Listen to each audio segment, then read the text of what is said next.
Welcome to this event at Hudson Institute. My name is Rebeccah Heinrichs. I'm a senior fellow here at Hudson and the director of our Keystone Defense Initiative. It is a real pleasure to have our two friends of Hudson and wonderful guests here today with us, the authors of a new book.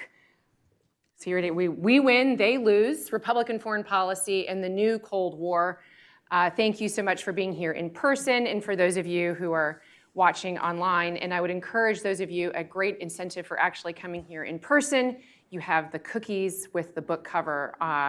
Thank you so much. They're out there in the lobby. Thank you to my wonderful Hudson colleagues for making sure that my dream became reality, and I hope they taste as good as they look. So welcome here to Hudson. So today is the release day for your book.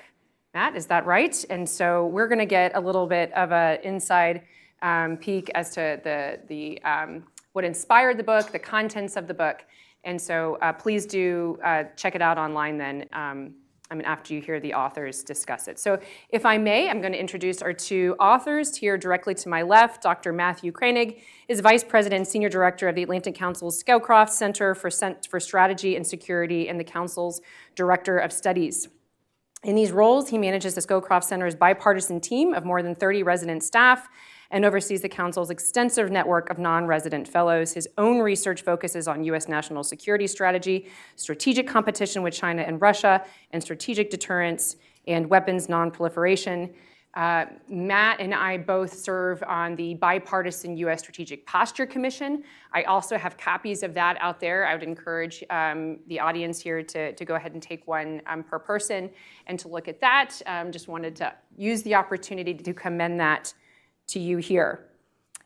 He goes on, I could go on with his bio, but you can see that online. Matt is a prolific writer and really, really thrilled to have him here to talk about his book. And then his co-author, Reagan and Negrea, is the Senior Director of the Freedom and Prosperity Center. He was the State Department Special Representative for Commercial and Business Affairs between 2019 and 21. In that capacity, he pioneered and led the Deal Team Initiative, a coordination mechanism between U.S. government agencies. The initiative promotes business relations between U.S. and foreign companies around the world. He was a member of the Secretary of State's Policy Planning Office between 2018 and 2019, where he was responsible for the economic portfolio. And I just learned that you sat across the hall from our own Miles, So a very Hudson group here. And we even have more Hudson. Former Secretary of State Mike Pompeo is a distinguished fellow here at Hudson, and he wrote the foreword to the book we have today. So it's a real pleasure to have you here. So if I may, I'm going to just ask a few questions, have the authors kind of walk us through a little bit of their findings and their analysis of the book, and then we'll leave plenty of time for questions from the audience. So please do be thinking of those. So Matt, if you don't mind, I'll start with you. So what is the inspiration for the book? What made you think there needs to be a book that explains this in a coherent way, and there's a need for this? Great. Well, first, thank you very much, Rebeccah, for having us here. Hudson is such a great institution doing some of the best work right now, I think, on center-right foreign and defense policy. So really an honor to be here on the first day of our book publication to launch the book, and with an old, longtime friend and colleague. I should say, too, as a disclaimer, Dan and I are at the Atlantic Council, which is a nonpartisan organization, and so this book represents our views, not the views of the Atlantic Council as an organization.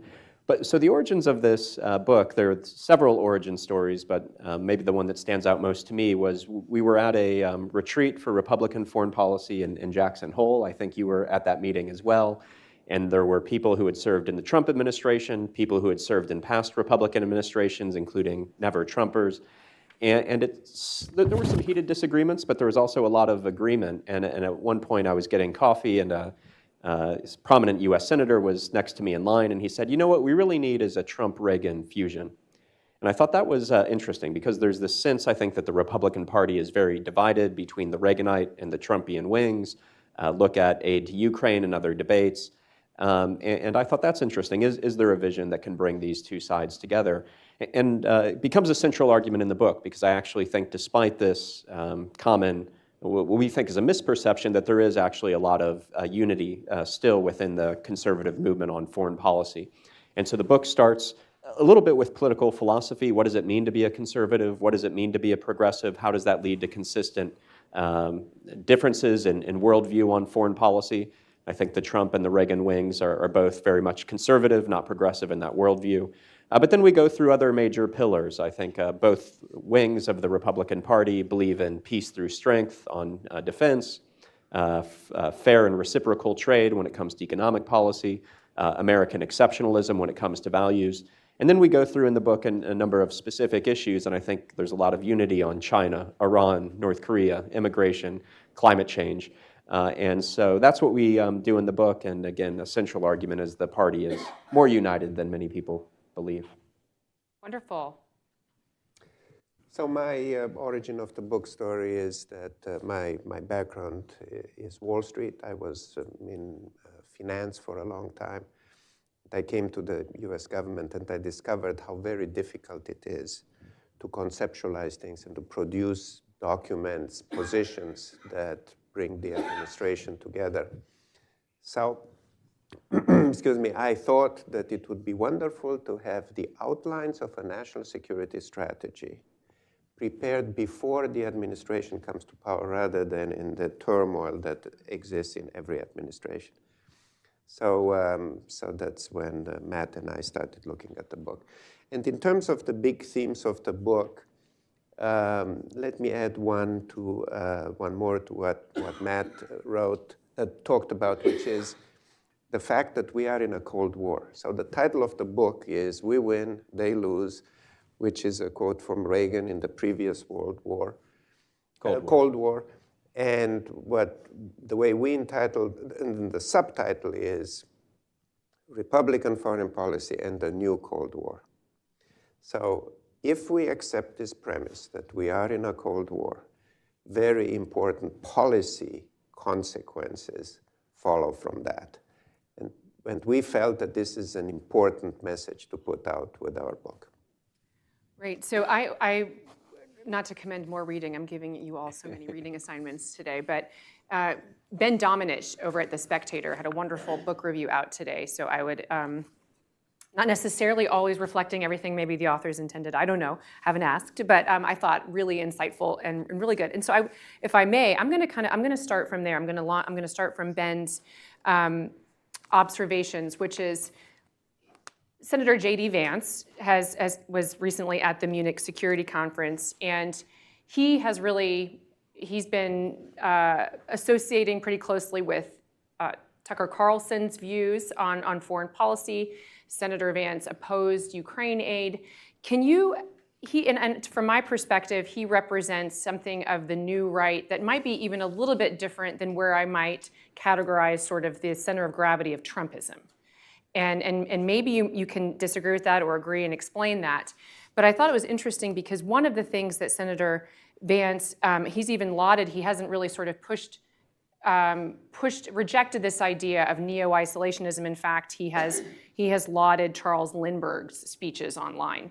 So can you explain to me how that view fits into what you are actually saying is a fruitful fusionist sort of foreign policy in the right? Well, this is another one of our motivations for wanting to write the book, and we talk about this in the introduction, is that, and why we chose Reagan and Trump, that I think they are the two most influential Republican presidents in foreign policy over the past several decades. So I think any attempt to build a new conservative foreign policy has to take both of their legacies seriously. So what is the Reagan legacy? What is the Trump legacy?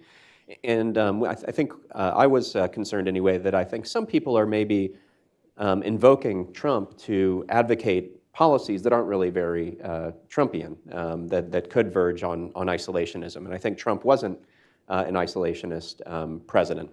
And so take peace through strength, for example, which is a term that Reagan really believed in, that Trump also promotes when it comes to defense policy, which is to say that the United States should be so strong that our adversaries don't challenge us, but that the peace part is important, that we don't go getting into amorphous nation building and other military interventions with no goal in sight.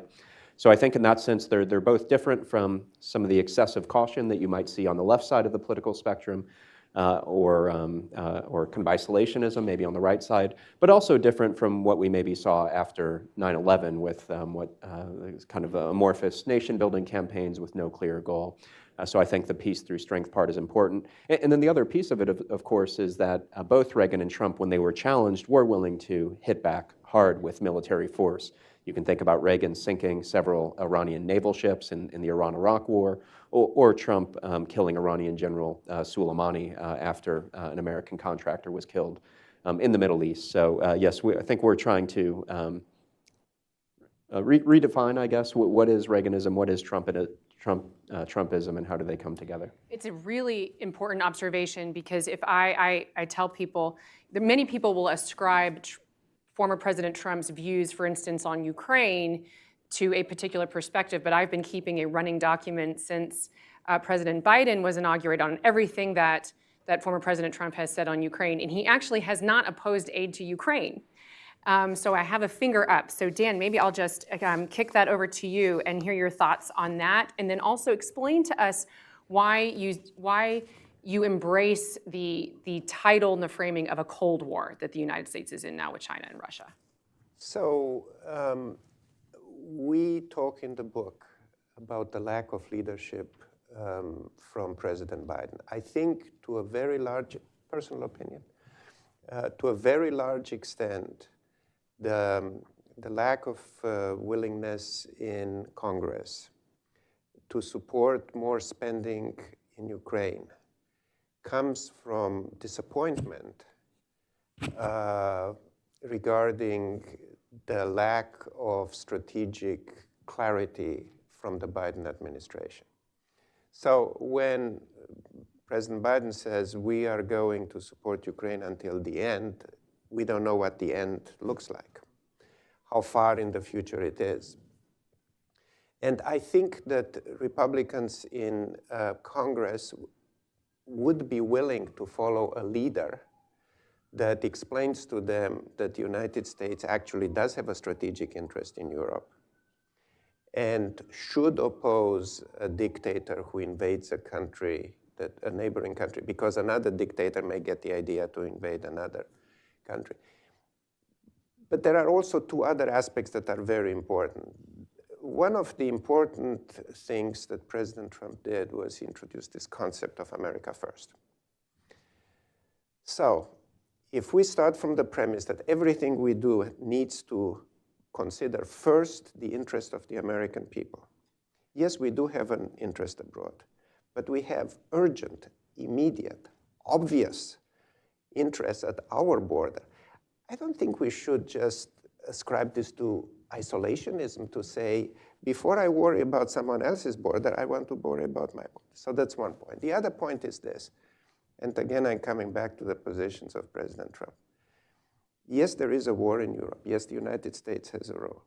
But there should be an emphasis that it is the European rich countries, if you put Europe all together, they have a GDP per capita comparable to others, and population more than ours. That there should be a sense of urgency and of immediate demand for action in Europe, and they're not seeing that. So I think the reaction that we are seeing in Congress is related to these two other things. And with a different leader, we may get a different result. And so on that point, though, about allies, I've observed something similar where, President Trump was emphatic that allies must do more, but and there'll be often sort of never Trump people say, oh, wish he was more like Reagan. But in fact, Reagan was very adamant, very different styles, very different rhetoric, but we won the Cold War in part because of, yes, his leadership and support for allies who were or for partners who had shared enemies in the Soviets, but also pressuring our allies to do more. Different style and different approach in how he did it, but leaned very, very heavily on allies to do more. So Matt, do you see, is there really truly sort of a substantive difference in a real sense, or is it between President Trump's style and President Reagan, or is it style difference and just simply a different context, and so it looks a lot different? I think a lot of it is style, and on the point of burden sharing, it goes back all the way to Eisenhower. Eisenhower wanted the Europeans to do more so the United States could draw down. Secretary Gates, who was Bush's Secretary of Defense and then Obama's Secretary of Defense. In his final speech, he went to Brussels and made the same point that NATO allies are going to have to spend more if NATO is going to stay relevant. So I think this has been a bipartisan concern. And it's not just a matter of fairness, it's also a matter of kind of effective global strategy. We face a very dangerous security environment, as we talk about in the book. China, Russia, Iran, North Korea. The United States can't do it all on its own. It does need its allies to do more. And I had one more point on this, and I'm forgetting what it is now. So Dan, bail me out. I'll keep asking the next one. So I want to talk about the China. I do want you to, maybe not now, but you can kind of think about it while I ask the next question.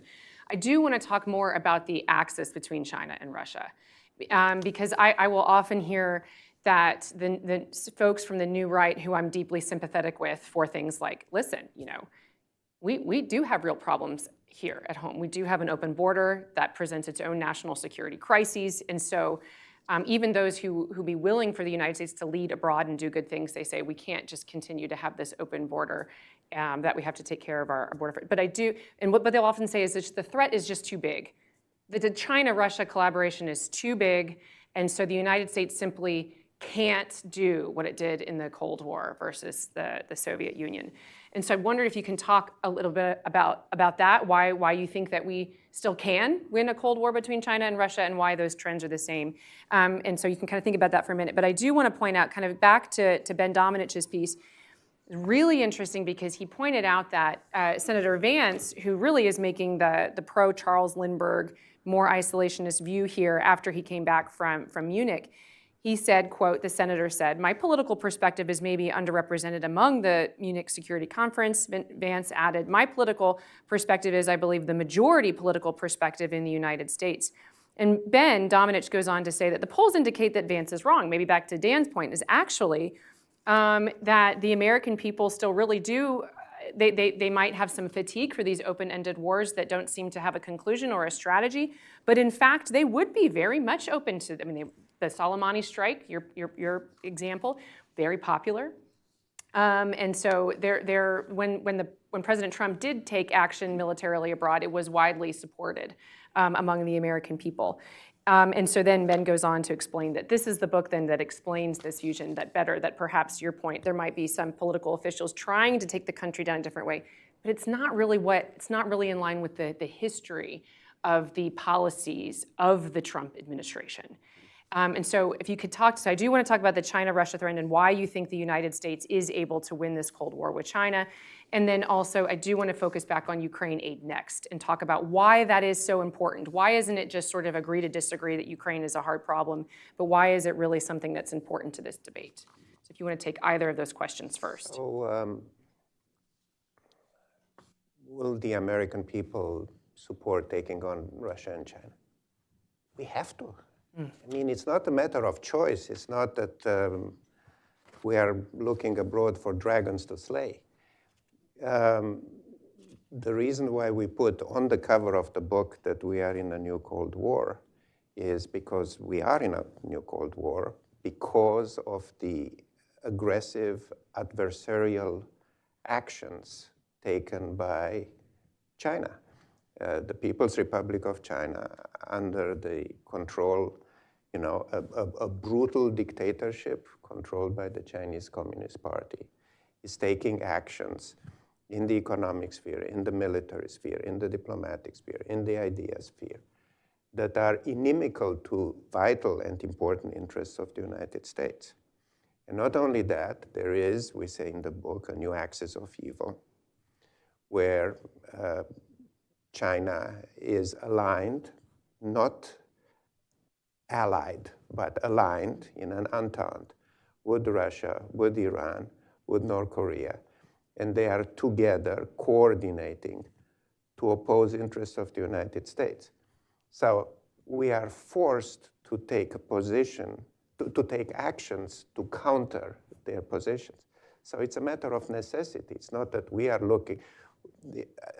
It is not, the American people wouldn't be interested in changing the regime in China. We tried that in various places, didn't work out well. That's for the Chinese people to deal with. But actions taken by the by Chinese Communist Party, People's Republic of China, we have to counter them, and not just in China, but elsewhere in the world. If I could jump in on do we have the capacity to do this? One measure that international relations scholars use to measure power, probably the primary one, is share of global GDP. So if you just look at share of global GDP, the United States has 25% of global GDP. That's where we've been since the 1960s. So people who say the United States is declining are incorrect. We're right where we've been for decades. Russia, China, Iran, North Korea together only have about 18% of global GDP. So even if it was the United States against all these adversaries together, I think we could do it, but it's a little close for comfort. Fortunately, the United States doesn't have to do it on its own. We have allies and partners. You bring in the free world, and together we have something like 60% of global GDP. So working together, we have the preponderance of power to defeat them. And I think that's part of the reason we choose the title we do, We Win, They Lose. Reagan came to power at a time of détente. People thought the United States was declining, that the Soviet Union was becoming more powerful. The best we could do was try to stabilize the relationship. Reagan didn't believe it. He thought, we're stronger than people think, they're weaker than people think. If we take the gloves off and force them to compete, we can win. And it's a similar argument we make in the book. Let's have the competition, and I think that our fundamentals are better and their fundamentals are worse than many people believe. So let's talk about Ukraine, and then I'm going to turn it over for the audience for your questions. Why, not to lead the witness, but why is it so important that the United States come up with a strategy for Ukraine to win and then resource that strategy and get them weapons? And do you, not to speculate too much, but I agree with you that many of the Republicans in Congress, I still hear regularly that they still want to support Ukraine. They just have to navigate the political environment to get something that works for the American people. But meanwhile, the Ukrainians are, they need munitions, and so they're running out. So how does that fit into this larger argument for U.S. sort of global engagement and leadership? So one of the things that we do in the book is we have a listing of vital and important interests of the United States, the 8 interests. I'm sure you know them very well. So one of them is it's not in the interest of the United States to allow an adversarial power to dominate a part of the world that is important to the United States. The United States went to war twice in Europe, to tremendous losses of life and material losses. So we cannot allow Putin to occupy Ukraine, because if he occupies Ukraine, we heard him give interviews. I heard, by the way, an extraordinary line. Somebody asked Patrushev, one of his advisors, who are the most influential advisors to Putin? And he said, Ivan the Terrible, Peter the Great, and Catherine the Great. So these are all expansionist emperors, and that's how he sees himself. So it's reasonable, and it's always a good idea when dealing with dictators to take them at their word. So he says, I want Ukraine, but I also want the Baltics, I want part of Poland also. The likelihood of a dangerous conflict is increased if we don't check Putin in Ukraine.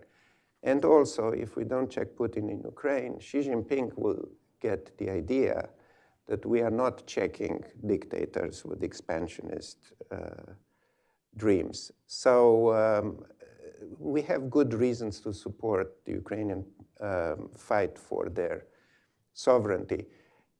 The big debate is how exactly, to what extent, and how much are we asking for from the allies? Questions? Yeah, we'll take one right here in the front. You just state your name and then keep your question brief, please. My name is Alexei Sobchenko. I represent the Russian shadow parliament here in Washington, D.C. And the question is very simple. Even if Ukrainians reach internationally recognized borders of 1991, the war is not going to be over. It's going to continue as long as Putin is there. More to it, as long as Putin is there, the United States is going to have trouble with him. And the current administration is stubbornly opposed to support those Russians who really fight Putin. I know it from the real sources. And for example, there are Russians who fight on Ukrainian side in Ukraine, Russian volunteers. And the United States, the current administration, does not want to talk about it, does not want to recognize them. What would you guess would be the Republican administration policy toward them? Thank you. It's an interesting question, and that actually gets at something I want to make sure we cover, which is this question of, not necessarily leading with regime change as the primary objective, but what about those, and that was something that Ronald, that's very Reagan-esque, of those who want freedom and liberty and want to themselves organically overthrow their dictatorships. What role does that have in a Republican foreign policy? So we, as Dan mentioned, we talk about these 8 national security interests, and one of them is democracy promotion, and we say that that is an important interest. It's always been an important interest for a variety of reasons. We say that some of the interests, like defending the homeland, are interests that are so important we should be willing to go to war over it. Other interests, like democracy promotion, important, but not issues that rise to the level of the use of armed conflict, but that we should support using a variety of other tools, diplomacy, sanctions, and other things. So specifically, the future government of Russia is not something we get into in the book, so we cover a lot of ground but can't cover everything, obviously. But you're right, Putin won't live forever. I'm pretty sure he's human, so what comes next? And that's going to be pretty important, I think, for the future of Russian foreign policy and for the European security architecture. It would be wonderful if somebody like Navalny or somebody who's more of a reformer would come to power. You may have more expertise than me. My sense from the Russia experts I talked to is that Putin has so consolidated power around him that if he were to have a heart attack tonight, that the most likely outcome would be somebody in his inner circle would establish Putinism without Putin. But if you have other insights, I'd love to hear them. I would add something very quickly. The idea, so in the dime, the tools of economic statecraft, one of them is ideas. We need a much stronger radio liberty, radio free Europe to bring the truth to the Russian people. I know I was in communist Romania behind the Iron Curtain. I know how important they were. And so would you say then too, because former President Trump himself is not notorious for making moral arguments for what he's doing. He's sort of the very interest-driven guy and uses that kind of rhetoric. But it was his Secretary of State, Mike Pompeo, sort of famously was kind of the conscience of the foreign policy. Do you think that's an accurate assessment of the way they worked together in the previous administration? Yeah, I think that's right. And we do have a chapter on American exceptionalism. And one of the things we get into there is this an ideological competition or not? Because you do have some kind of more realist types who say, oh, we're just all great powers duking it out. But I think that's the wrong way to look at it. I think to understand the foreign policies of Russia and China, understanding that they are dictatorships is an important part of understanding the threat that they pose, of understanding their strengths and weaknesses.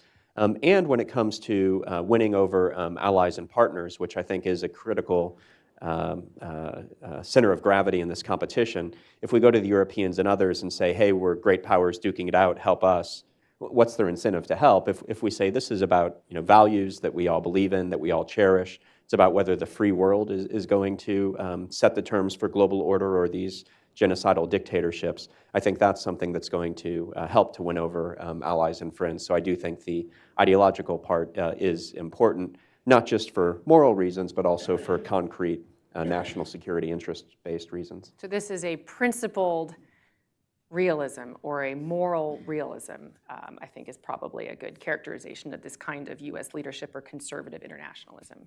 That's right. Well, I'm so sorry we have run out of time. This was wonderful, but out of respect for your time, I'm going to ask you all to please first grab a cookie on your way out.